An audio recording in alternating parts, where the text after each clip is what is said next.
The Rush Hour with James Golden. Entertaining and informative. On the Red Apple Podcast Network.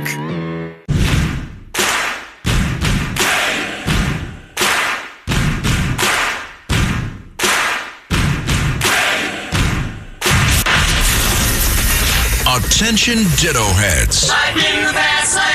Attention Bo Scouts. Goes by the pseudonym Bo Snerdley. It's time for the Soul of Excellence. He is a radio host here in New York. The Rush Hour is on the air. Rush. Now here's James Golden. That's their goal. That's their goal, to make sure that only the, quote, right people are voting, to elect, quote, the right leaders. We're not going to stand for it. I will die on the Hill to make sure it doesn't get out of the Senate. Yes, but their bill isn't voter ID, number one. It is about voter registration. It allows ICE to kick tens of millions of people off the rolls, and they don't tell them until Election Day, and you show up and you say, you're not registered anymore. You're not registered here. You're not on the rolls. Tens of billions of people will be thrown off of America's voting rolls. That's, of course, Chuck Schumer. Before that, Alex Padilla, who will die on the Hill before he lets this bill get out of the Senate. Welcome, my friends, to the Thursday edition of Bo Snerdley's Rush Hour, fastest hour in American media. The SAVE Act is one of the things that we will be discussing on this afternoon. With me, ladies and gentlemen, her second appearance here, my dear friend, my beloved friend, and Washington, well, she's a former Washington. She's not up there in the swamp anymore, but she's a political operative supremo, has served in the Capitol, as deep in the heart of legislation, and right now working with freedom caucuses around the country to help bring freedom to more and more people. Welcome, my dear Connie Hare. How are you this afternoon? I'm great, James. How are you? I'm doing okay. The SAVE Act, of course, you're the first person that brought to all of our attention the idea that there could be a procedure called the talking filibuster. Thune is not going to do it. Before we do that, though, before we get to any of that, I got something else I got to talk with you about, Connie. What you got? All right, let me find the right audio piece for this, because you know him and I know him. Paul Begala. Mm-hmm. Paul Begala was on CNN last night. I know you and I don't watch that network. Well, I don't. I know. I hope you don't. I don't. Okay. Anyway, so we look at the pieces. Cut number 2. Listen to this, Connie. He has spent $15 million in 1 month for ribeye steaks, $6.9 million for lobster tail, $225 million for furniture. He spent more in the month of September than most countries on earth spend in their defense. Paul, do you believe all for himself? Lobster tails? Do you believe while our troops are eating MREs? No. Do you believe the Secretary of Defense is personally eating all the lobster? Well, he can't eat 16. Troops. Oh, really? The troops are getting lobster frequently. Brothers Defect has steak and lobster. How's your steak and lobster? All right, damn near decent. How's yours? I'm ready for war. We're going to war. What you're hearing now, my friends, are troops being interviewed. They're getting lobster. You are so full of it. Over this. You are so full of it. And the Democrats, enough. Just bring it down. The Democrats are complaining. You know the troops aren't being fed up. He's spending money. Connie, I've about lost my damn mind. I'm serious. This infuriated me like I have not been infuriated in a long time.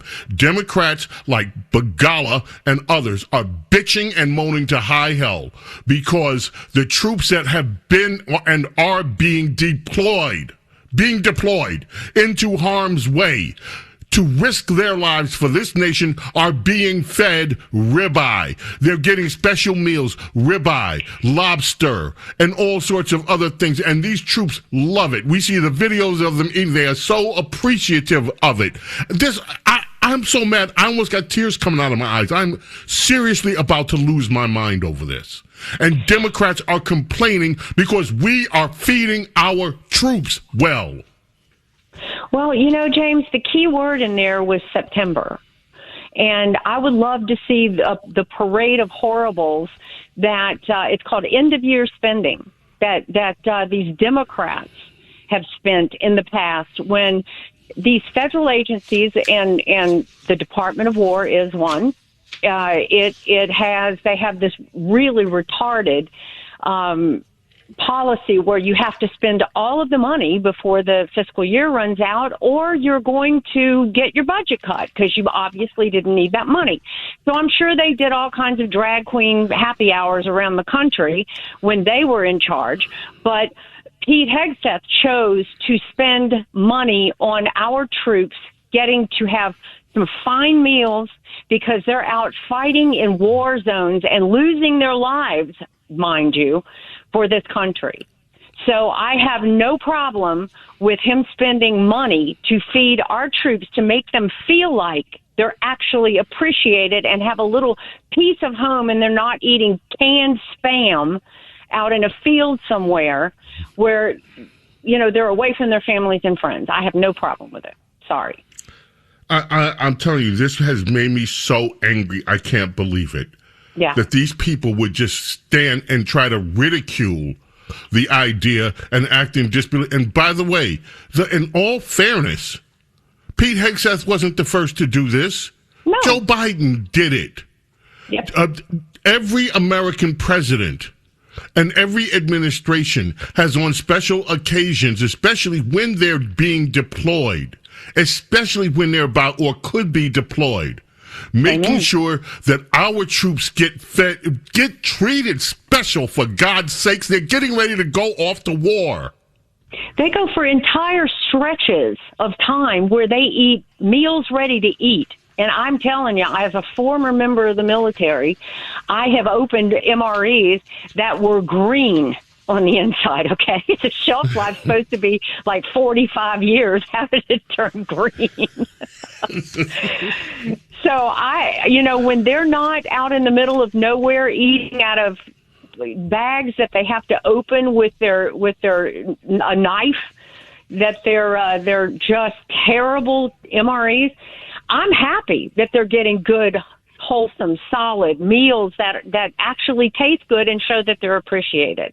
These people hate our military. They loathe. What did Bill Clinton say? He loathes the military. Well, we don't. We love them. We appreciate them, Connie, and we treat them the right way. There are a lot of people that are hearing that for the first time and don't believe that a president of the United States, that was during that came out during his campaign for the presidency. And they found the quote of Bill Clinton saying, "I loathe the military." Yes, it was in something that he wrote, and they could not refute it. Right. So okay. That's how they feel. So there you are. All right, let's talk about Thune. Carlos, please play. Connie, please. I'm sorry to torture. Play as much of this as... Play as much of Thune as we can stand. When you've had enough, Connie, just yell. Okay. Here's Thune. Mr. President, later today, we will finish up the 21st Century Road to Housing Act, the latest piece of legislation in Republicans' affordability agenda. And next week, I will be bringing the Save America Act to the floor, and we will be having a full and robust debate. So, Mr. President, what is the Save America Act? It is a package of common sense policies, the kind of common sense policies that should get an automatic yes vote from literally every member of this body. At the core of the Save America Act is the requirement that individuals provide proof of citizenship to register to vote and then show an ID when they go to the polls. In other words, it would require Americans to demonstrate that they're eligible to vote and that they are who they say they are when they go to do so. Not to keep using the word have you had enough sense. of this yet? You have? It's pretty common. Okay, thanks. I've had enough. Yes. All right. Earlier this week, he said we don't have the votes. We don't have the votes for we don't have the votes to do a talking filibuster, and we don't have the votes to get rid of the filibuster. So I'm sorry, I have to be the bearer of bad news. It's up to me to explain to all you stupid people out there the math. The math is that we don't have the votes, and we can't try. We don't even want to try to get the votes. We don't even want to try to put Democrats in a position because, and they said this, Connie, they said they did not want to have senators like Susan Collins forced to take difficult votes when she's so vulnerable, and that's one of the reasons that they don't want to have this extended talking filibuster, because it's never been proven to work in anything. It's never been proven to work, and it would put Susan Collins and others in a really bad position of having to when they start putting on amendments, they could embarrass Susan Collins.